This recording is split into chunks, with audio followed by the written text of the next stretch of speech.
My name is Rainy and I welcome you cordially to my podcast, Neue, musik, leben. I have studied classical singing and nowadays, and since many years, I sing so much contemporary, experimental music and do performance. If you would like to know more about me, please look at my website www.irenekurka.de. And I also invite you to subscribe my newsletter there. It's a monthly newsletter and you will find out all about my activities.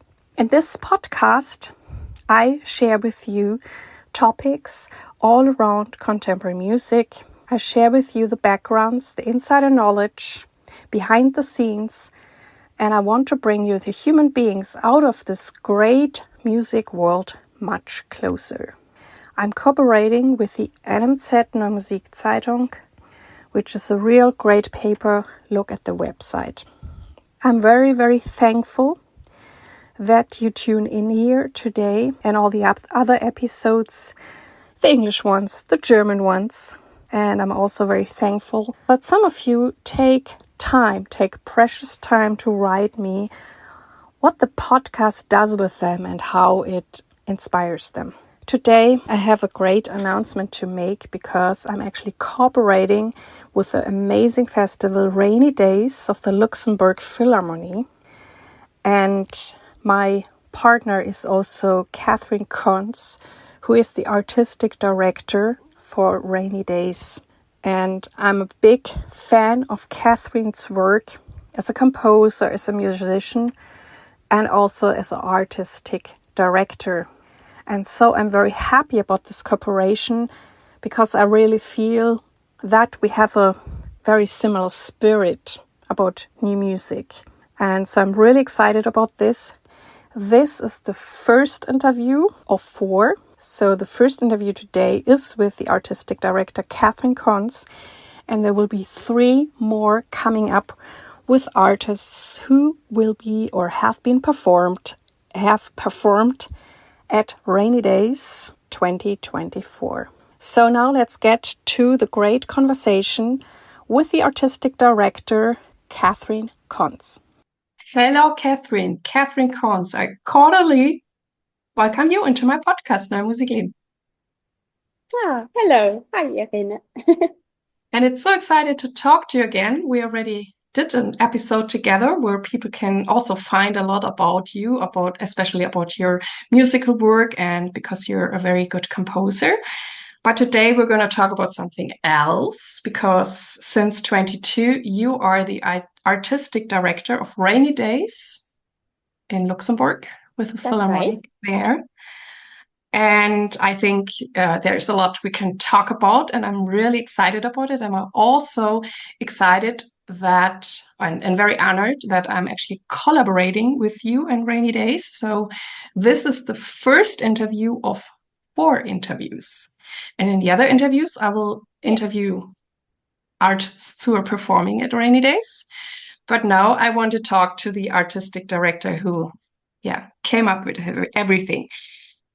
I also would like to know at first, just to get a nice entrance, how did you find your way into this new and experimental music?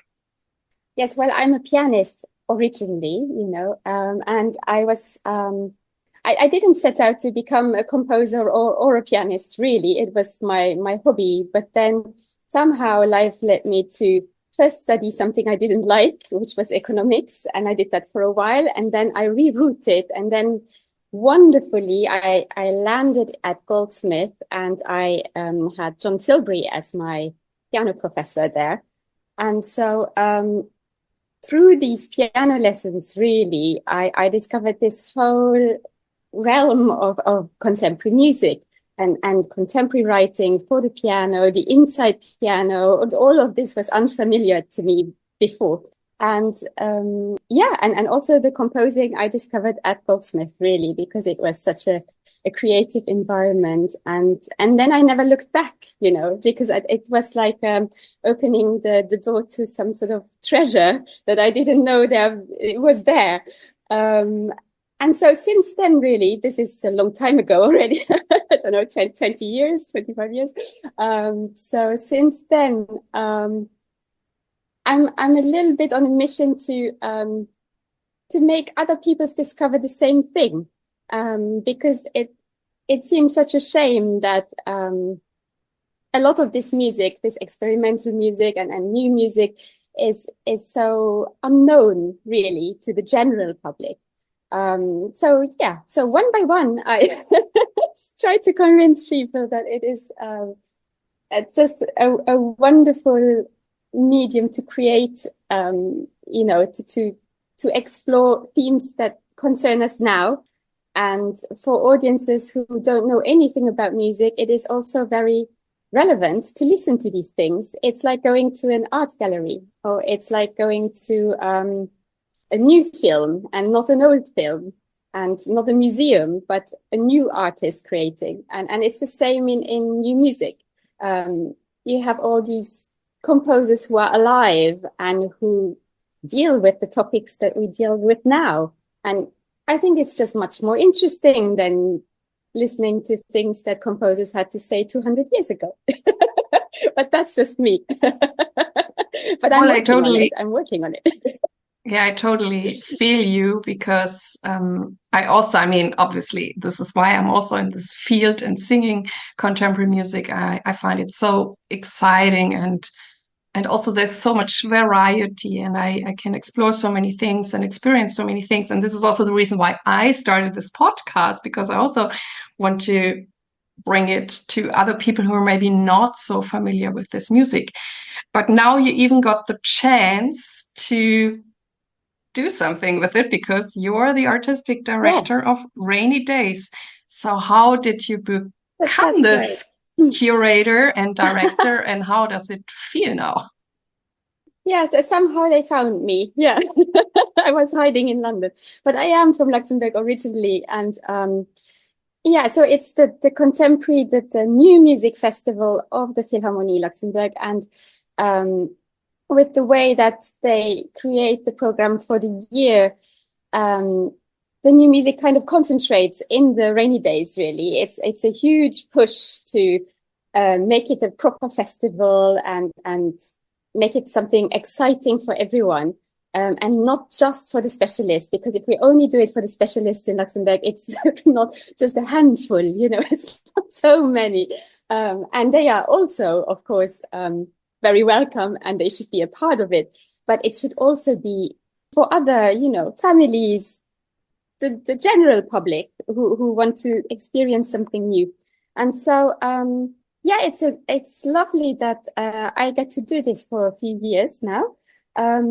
So last year was my first edition, and it was really important for me because I am from Luxembourg, and then I am a composer, so I also hear things from the other side, and the Luxembourg composers sometimes felt left out, or so it is very important for me to include the local artists as performers and composers, and the local public as well, of course, as listeners, and then bring them together with the ensembles and the foreign artists who come to see it. I think a festival should be a place to meet people, a place to exchange, where, new projects can come out of it just because you mingle there, or you meet someone, or you see something new, or you get exposed to new ideas.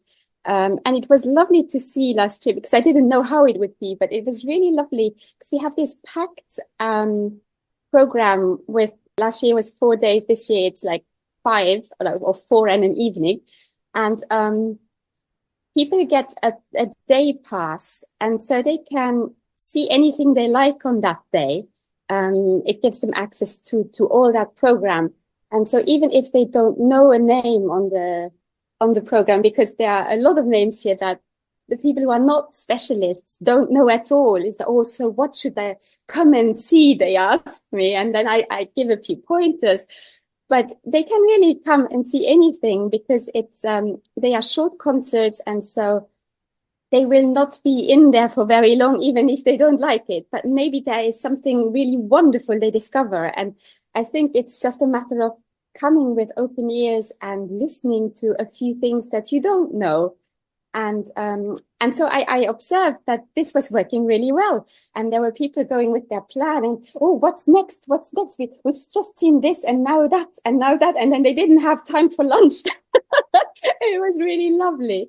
And also other artists who stayed longer at the festival to see the other things that were happening. And I would meet them in other concerts, which is really lovely. So I think that for me, that was the nicest outcome of last year, was that it kind of opened a little bit, maybe to some people who had not been to the Rainy Days before. I mean, And it really as a sounds like also Luxembourger, that like you mentioned before, like going into a museum with whatever contemporary art, and I'm also like, oh my God, this is exciting, or something is hanging down the wall or whatever. And this, it sounds like the same experience. They were there with the daily pass, and like, okay, exactly. what's next? What is exciting? And Yes. it seems like a It very is. great Yeah. spirit that is there. How long does a rainy day even exist, or what is the history? I mean, before It you exists. took it over. So it exists for a good 20 years or even 25, something like that. It was set up by a group of Luxembourg composers back in the day, even before the Philharmonie existed. And some of these are still part of it as well. So the Noise Watchers, for example, they always have a concert at the Rainy Days, and then they were part of the founding of the festival. And then the Philharmonie opened. Bernhard Günther was a dramaturg there, and he kind of took it there. So it found its home there. And so from then on, it was first Bernhard Günther, who is now with Wien Modern, who programmed it for many years and kind of made it bigger, basically, and with all the means that an institution like the Philharmonie has to offer, you know, all these different rooms and the people who work there, the technique, there's so much there already that you don't have to organize, which would be a problem if you do it somewhere in a different venue that has nothing like that. So it can grow like that into something bigger. And he did it in a really creative way. And then afterwards, Lydia Rilling continued in that spirit. And she was there for quite a few years and is now in Donau-Eschingen. She's the artistic director of that festival now. And then it was me. So I think, although we probably all program a little bit differently from each other, it's with that same spirit of making it quite showing what there is in new music, because in Luxembourg there is very little else like that as a festival. There are a few things at the United Instruments of Lucilin, the ensemble, and they sometimes even curate like a whole 3-day extravaganza of new music, and they have their concert programs, and then a few other ensembles who do this sort of music. But really, the Rainy Days is maybe the biggest festival like that. It's really important that everyone feels included, as well as showing the great variety of things that there is. But what my predecessors did was they always had a theme, which worked well for them, and I kept this because it works well for me too. It gives me a reason to choose one thing over another. It makes everything in the festival like fit together, and so we can highlight the theme from different angles. And it's very easy to explain, especially to a public who are not new music people. So last year we had memory as a theme, because I think the way we remember through music and the way music makes us remember or makes our memory better, or on all these sort of different ways of looking at that, it's very central to how we experience music. And this year we have extremes as a theme, which is extra fun. Extremely, I would say.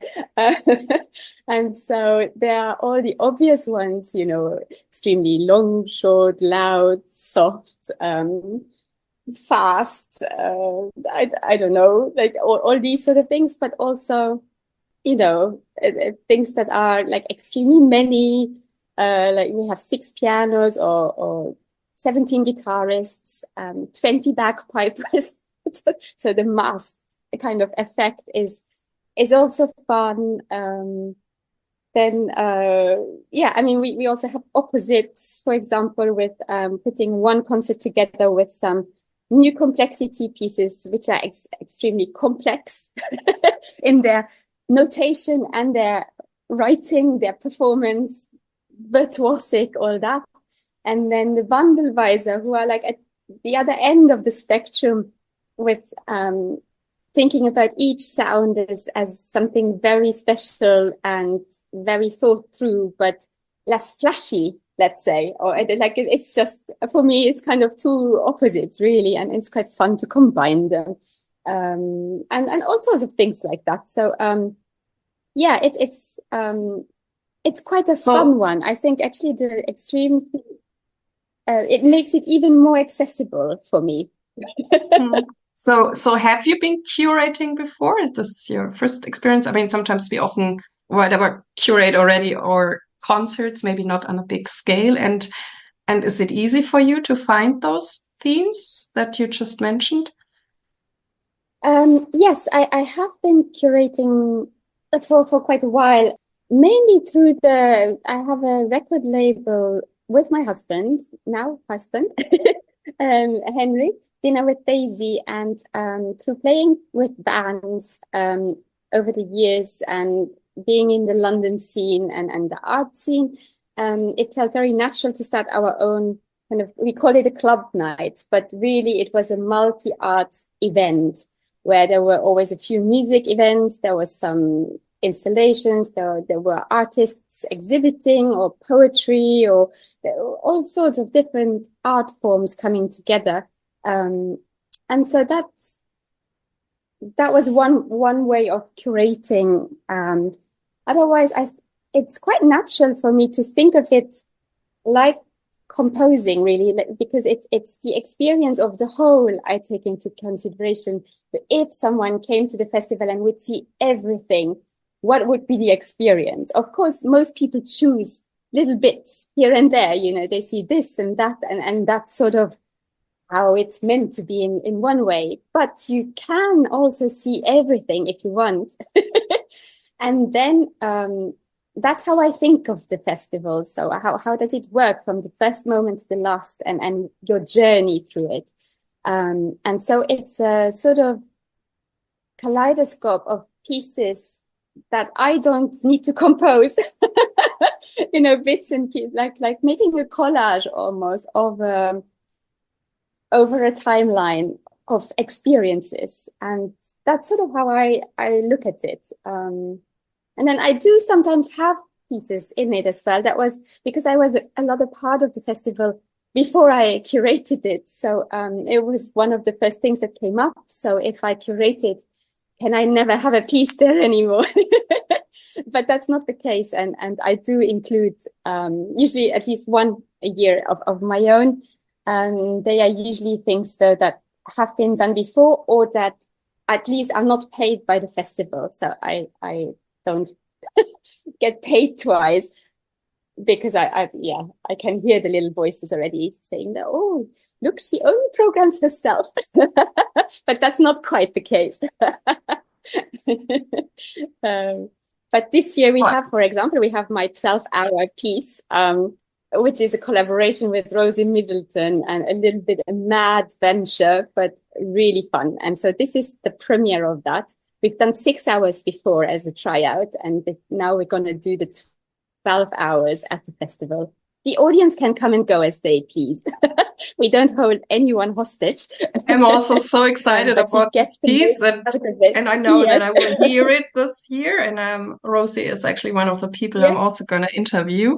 And I'm very curious because I mentioned to you before, my longest piece was a 4-hour piece by Antoine Beuger, which I did at Huddersfield. And I was also sitting 4 hours on stage.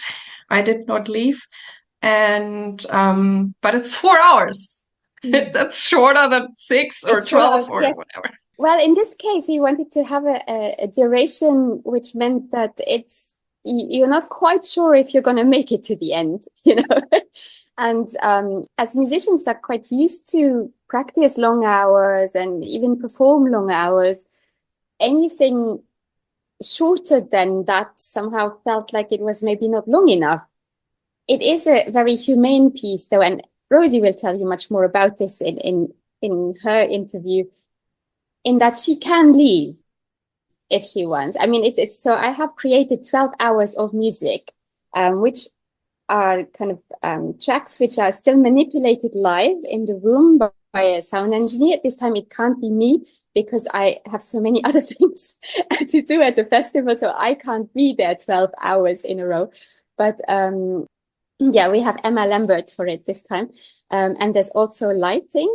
It is a stage piece, but in essence, Rosie could also decide not to sing at all and to even not be there. But that would be the extreme version of this. And I don't think she wants to do it exactly like that, but she can, you know, if she needs a toilet or if she just needs a break, she can leave for a moment. And that will be interesting for the audience, for the lack of her. You know, if she's been in the room for 5.5 hours and then leaves a moment, then that's interesting. And there will still be sound happening. The basic music is there already, and she adds to it as much or as little as she can. So it's quite interesting. Like she will make choices. Yeah. Yeah. Yes. And it's hard to not do anything. It's harder to not perform if everybody watches you than to perform. So she will have to manage herself quite well, so that she doesn't spend all her energy in the first 2 hours and then has nothing left for 10 hours. But maybe she falls asleep in the room. Who knows? That's what I want to take a nap and come back. We will find out. Do you think that it is an advantage that you're a composer and musician yourself by curating this festival? Do you think you have a better feeling and understanding for the artists and whatever they want and need? I don't know if it is better than if you are a curator who is not a composer. It's different, probably, because I at it a little bit from a different point of view. I also, and I don't mean this in a bad way for the performers, but I think of the pieces first. For me, it is important that these pieces happen and they are programmed. And then I try to choose the best person or ensemble or musician to perform these. And sometimes that goes together. But I think the performers are more interchangeable for me than what is performed. And it is just important for me that these pieces happen and that it can inform the people who listen to them, who are witnesses of this, and they can take it further. Maybe they are also creative and they take something from it into their own practice. Or that same composer goes further in their next piece or whatever. It's important that these pieces happen. And so I look at it very much from that point of view. Whereas I think like general programming, often people in these sort of curating jobs, they look at it very much from which artist they can sell. And then it doesn't really matter if they play Schubert or Beethoven or whatever, as long as that artist is there.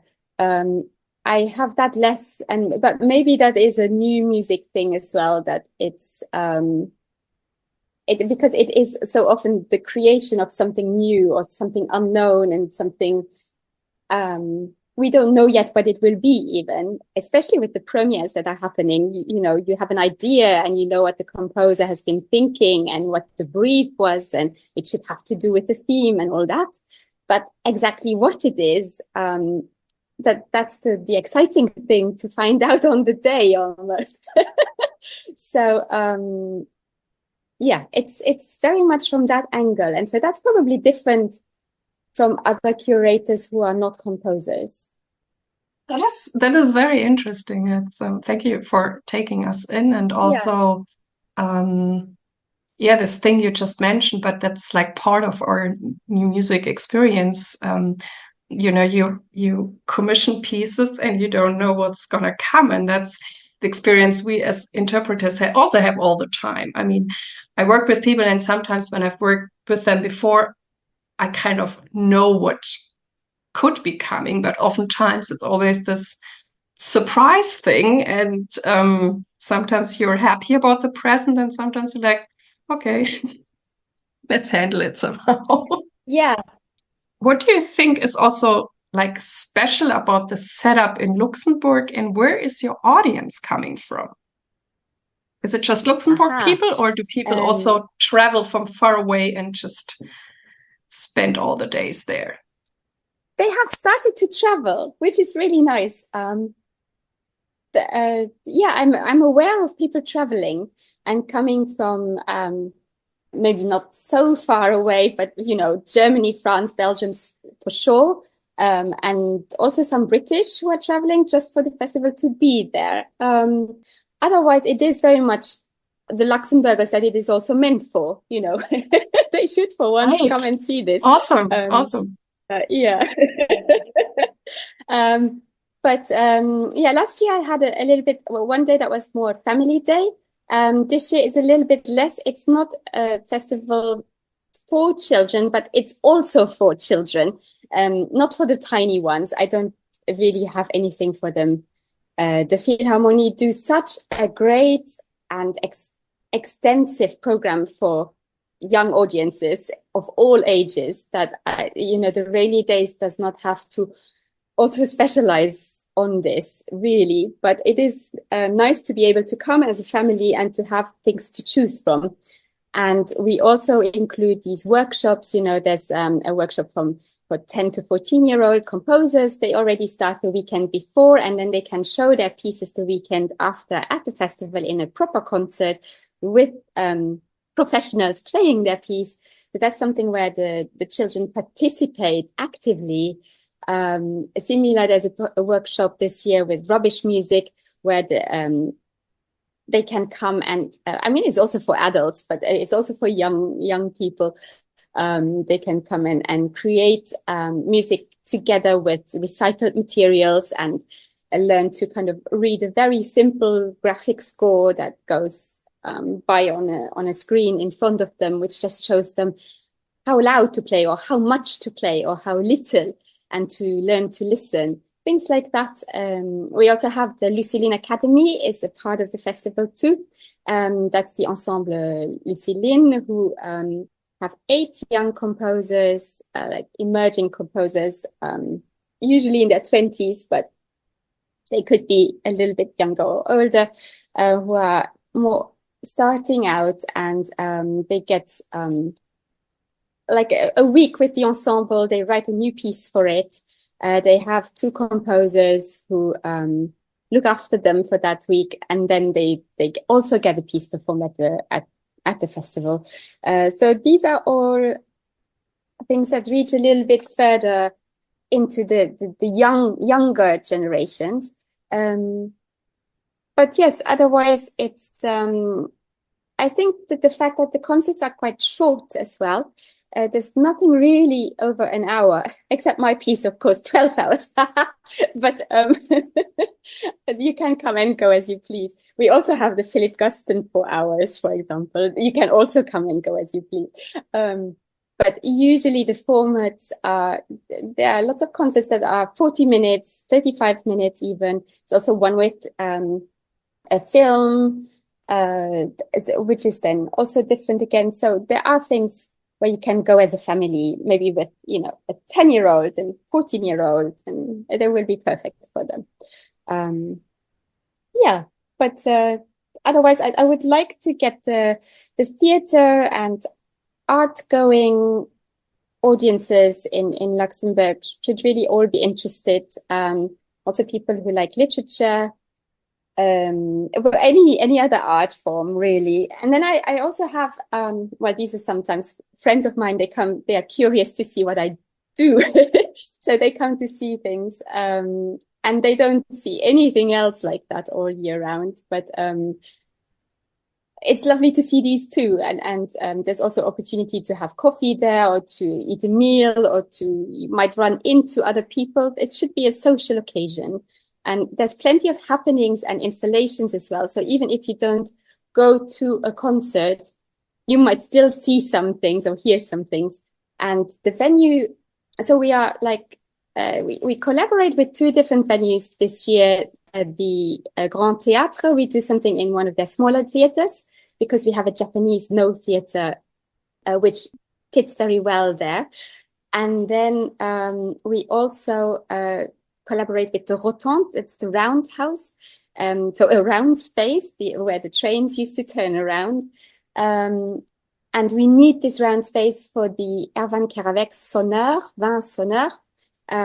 They will play Terry Riley's In C with 20 bagpipers, and they want to surround the audience in a round space. And so this is the perfect space for it, and we don't have that at the Philharmonie. So we are on that day, we are at the Rotonde. The other days, Thursday, Sunday, Saturday, and Sunday are completely at the Philharmonie, but using all the spaces, you know, like also the foyer and the corridors and the little niches and and then there's 3 main halls, one sort of black box theater, one salle de musique de chambre, and then the large hall, which I turn it around to create a more intimate place. So the audience sit on stage in the choir seats with the performers, which in itself is a fun experience. And then the audience number changes from 1,400, which really is too much. I mean, Laurie Anderson filled it last year, but you almost need Laurie Anderson to fill it. And so it's quite easy to fill it when it's 200. And that is much nicer because if it's 200 in the big seats, then it feels very empty and it's less nice. And so, so there are 3 lovely spaces like that. And then the foyer is, because the building is amazing. There's even a sound walk in the foyer this year. Jess Riley French and Phoebe Riley Law have provided tracks of extreme nature. So you can hear, well, I don't know. I don't want to give it away because you have to guess actually, but things like the earth movement from like volcanic movement or an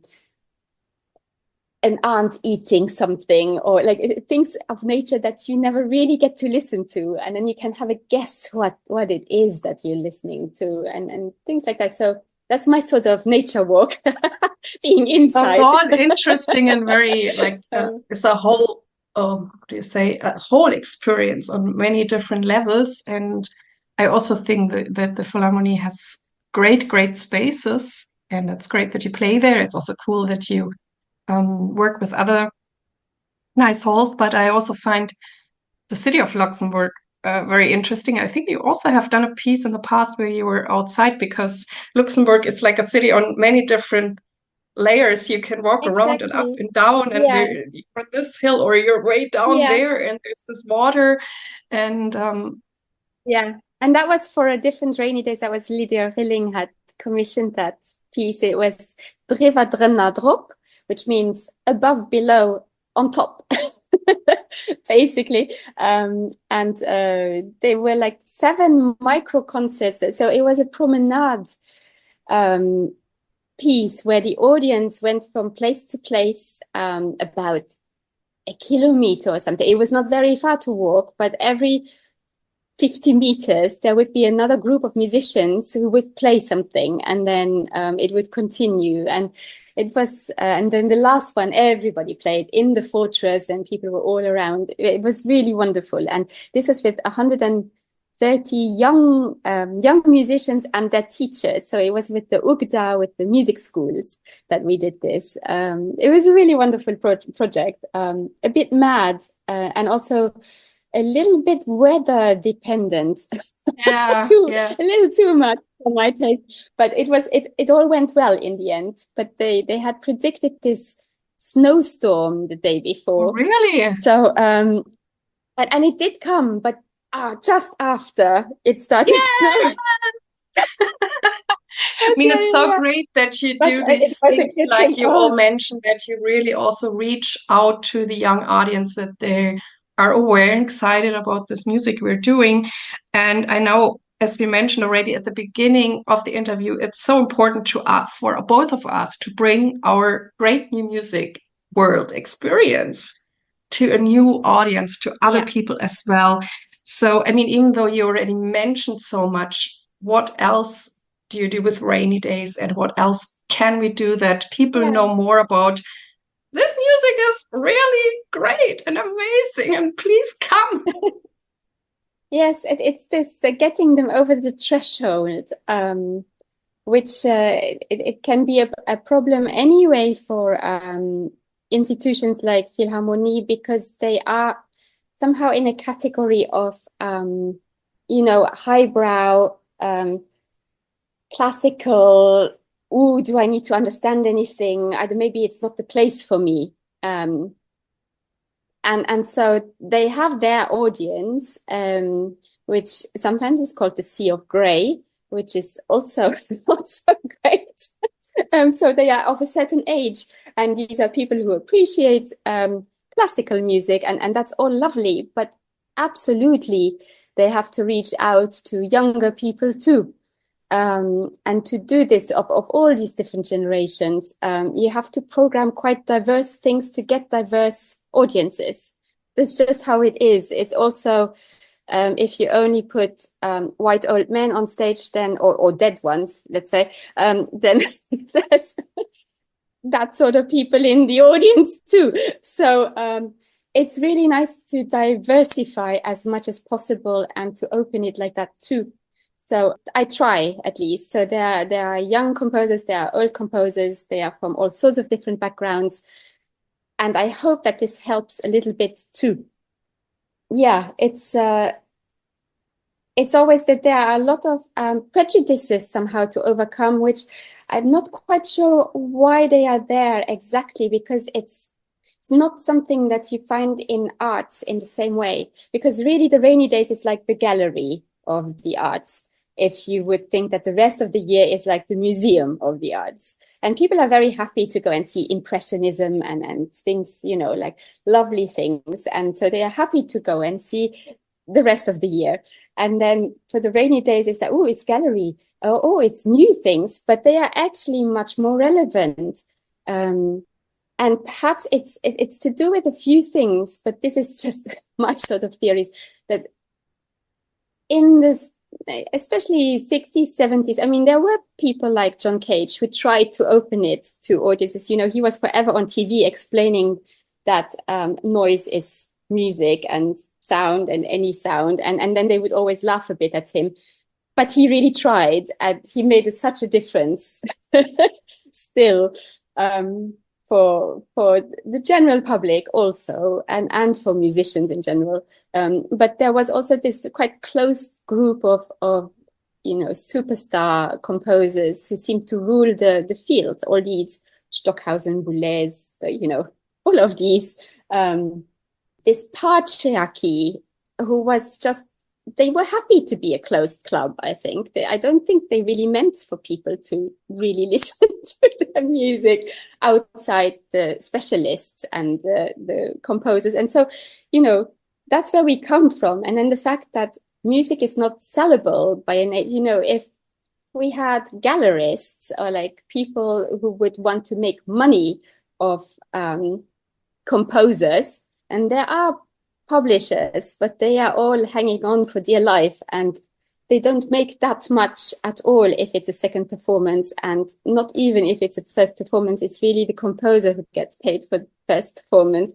And so nobody seems to make any money, so nobody's pushing this on people, that there's a lack of marketing and reaching out like that, because there's no money in it in the same way.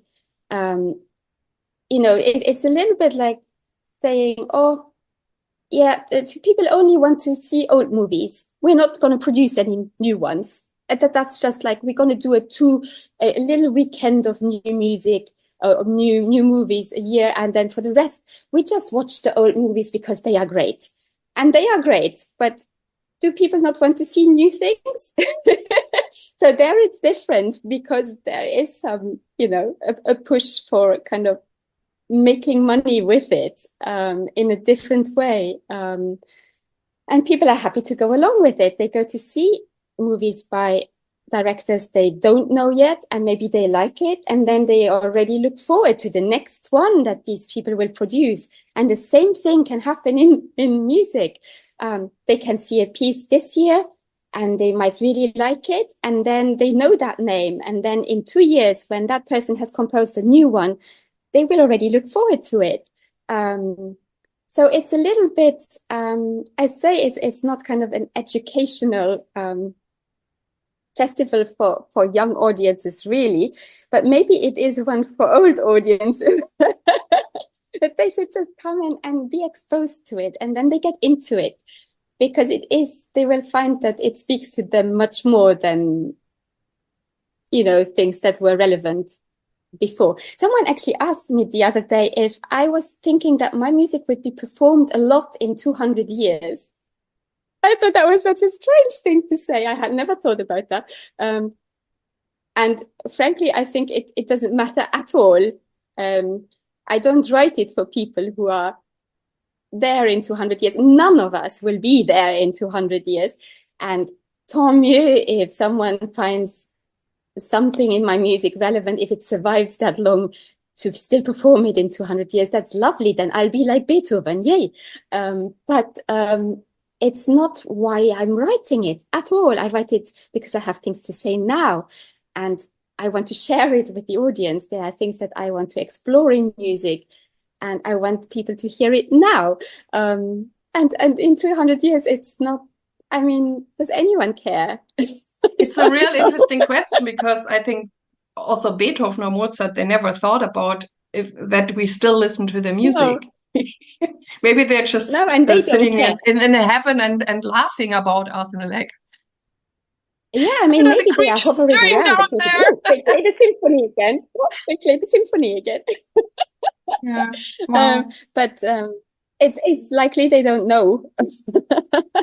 And it's lovely that we still find pleasure in performing these pieces. It's not that I want to take away from that. No, not at all. It seems so odd that the new music is more exciting, really, because maybe they also sit up there and listen to our avant-garde music, and they're really like, oh, this is so.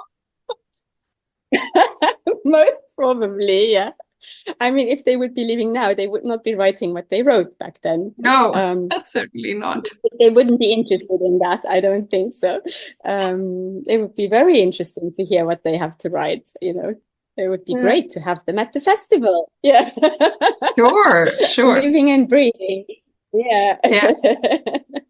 It's so important to bring it across to anyone. Any age.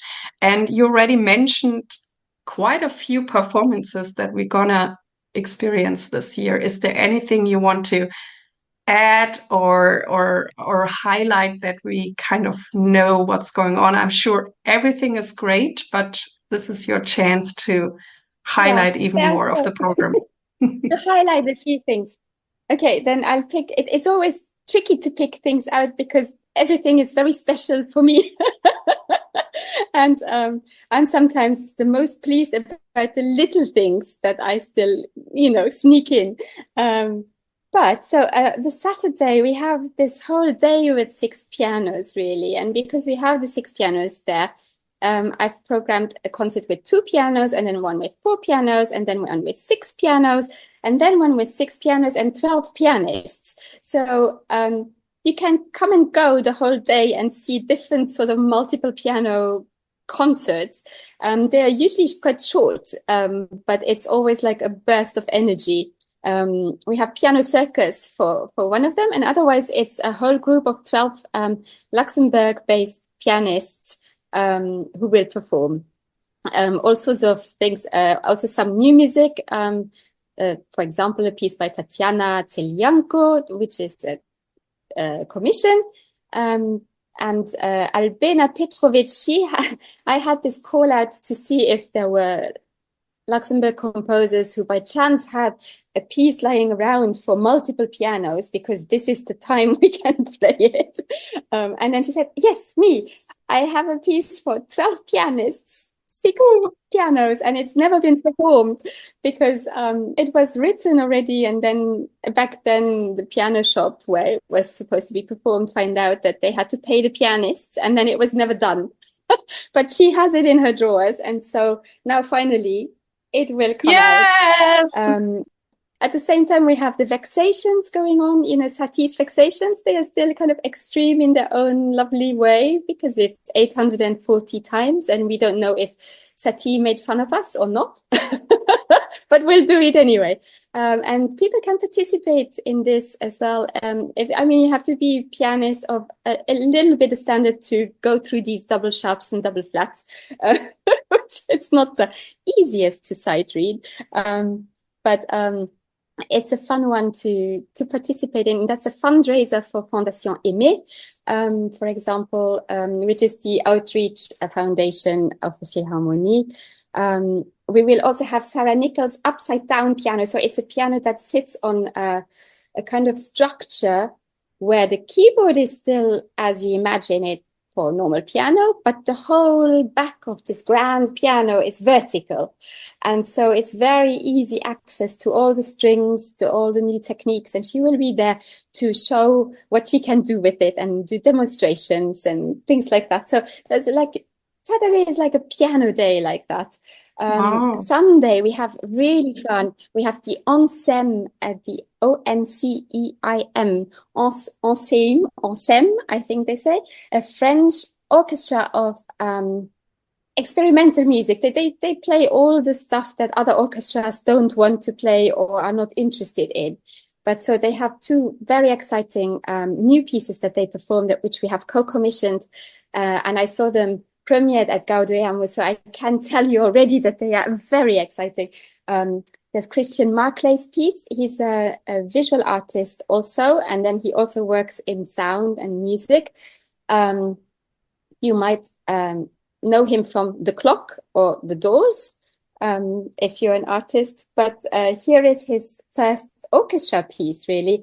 And the orchestra is like a wild beast. It kind of comes alive in a way I have not really experienced an orchestra quite like that. It's really interesting.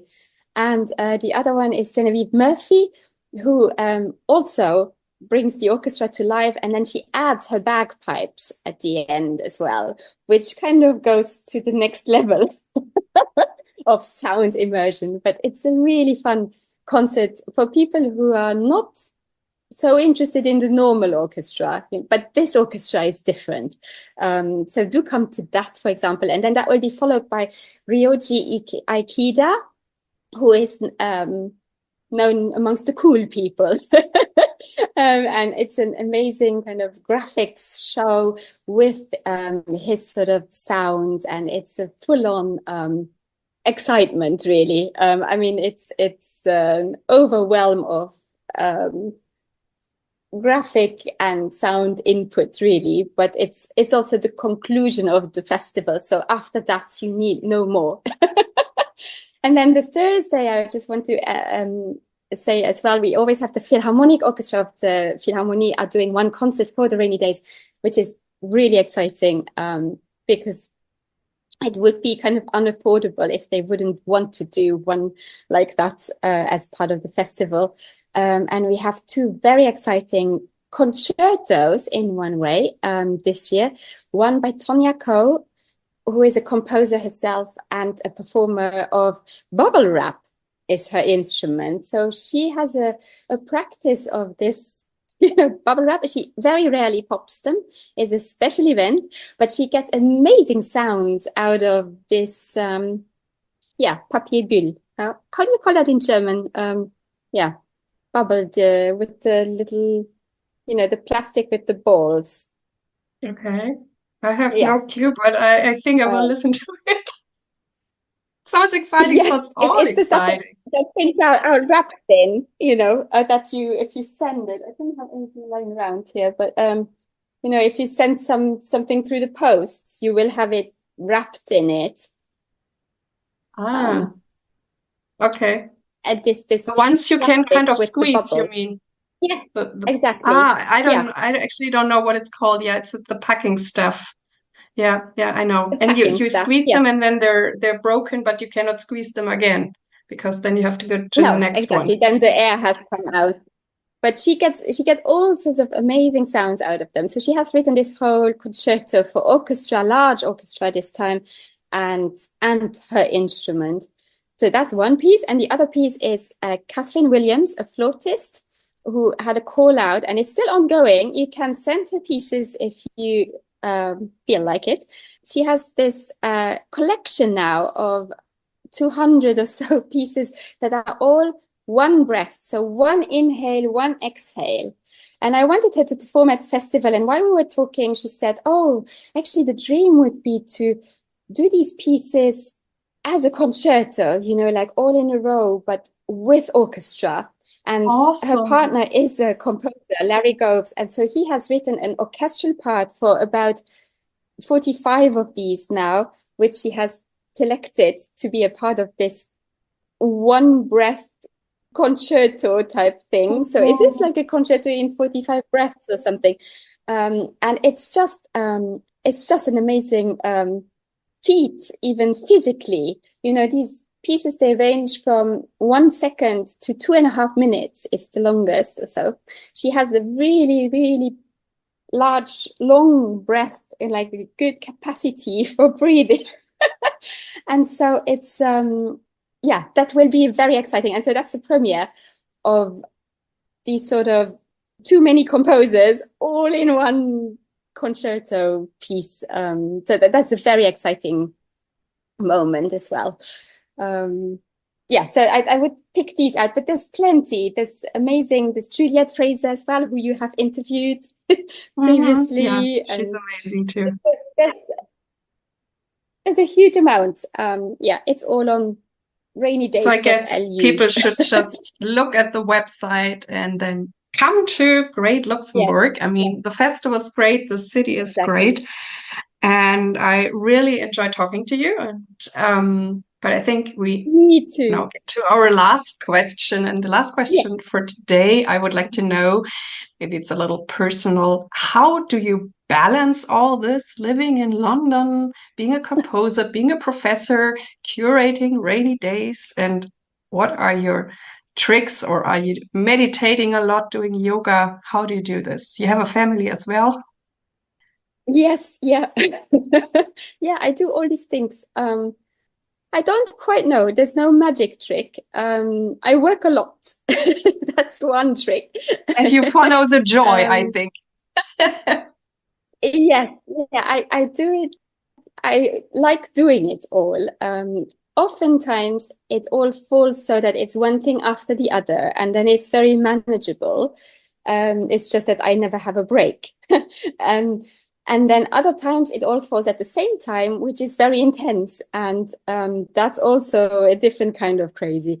But I can do most of the festival while being in London, you know, the organizing, the curating, and then I go back and forth a little bit in the time before the festival or when it's needed.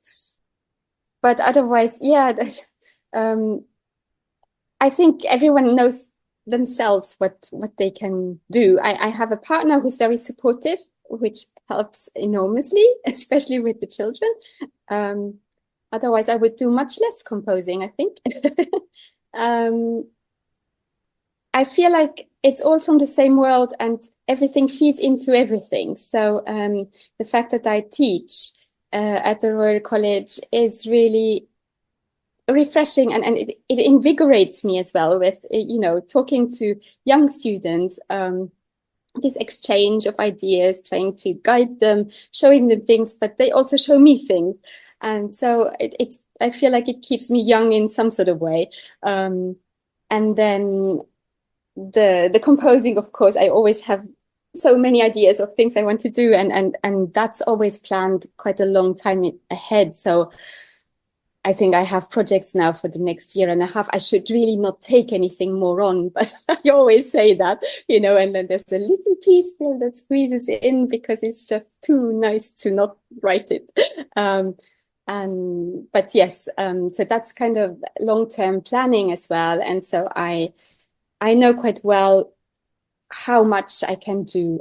So I'm quite careful with theatre work and film. I say no a lot at the moment.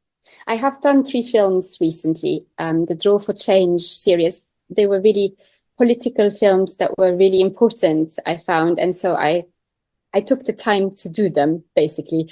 But I don't usually have time for that. So I then say no if I don't have time. And then and theatre, it always takes a lot of time away from home. And that's also, I have to be able to manage it. So I can't do too much of that either until maybe the children are even older. But I still do enough of that as well. And it is fun to sometimes perform as well, like I did in this recent theatre play, Apoplexie. It's in German, actually, that one. So we might play it in more German-speaking countries, which was lovely because it meant that I could perform my own music. And it was with a Foley artist who was lovely, and we worked quite closely together. And I was so interested in looking how she made all these amazing sounds live. Yeah, so there's many different hats, but I feel I would also not curate in the same way if I didn't do these other things. And then sometimes with the children, it is easier to include them rather than to write something that where I have to find a way of occupying them while I compose, you know. So I have co-composed some pieces with my daughter, for example, when that was easier. We have created a pop-up opera and a piece for piano and bicycle, which is being performed a lot. Now she has started to create things without me. That's fine too. Oh, but it's a talent another talent in your family. Well, thank you for our talk and your spirit and your creativity. And I'm sure it's going to be just amazing this year at Rainy Days in Luxembourg with the Philharmonie. And I'm thankful for our interview. As I said before, there are 3 more coming. And I'm also very thankful for this collaboration with Rainy Days and the Philharmonie. Yes, we are so happy to have you, Irene. I so enjoy your podcast. And it's lovely that it seems to go out into the wide world now. Which, it does. You know, I mean, I didn't know really when I started it in 2018. But now, yeah, we're spreading the word about this great music we're doing. Thank you so much. Thank you for having me. This was the interview from today. I hope that it inspired you. And please send me your emails, send me your feedback, because I love to interact with you. Thank you very much that you tuned in with me today. I really, really hope that you liked it. And please tell your friends and colleagues about this podcast. I thank you very much. I wish you all the best. Live your music, live your life, and see you next time. Yours, Irene.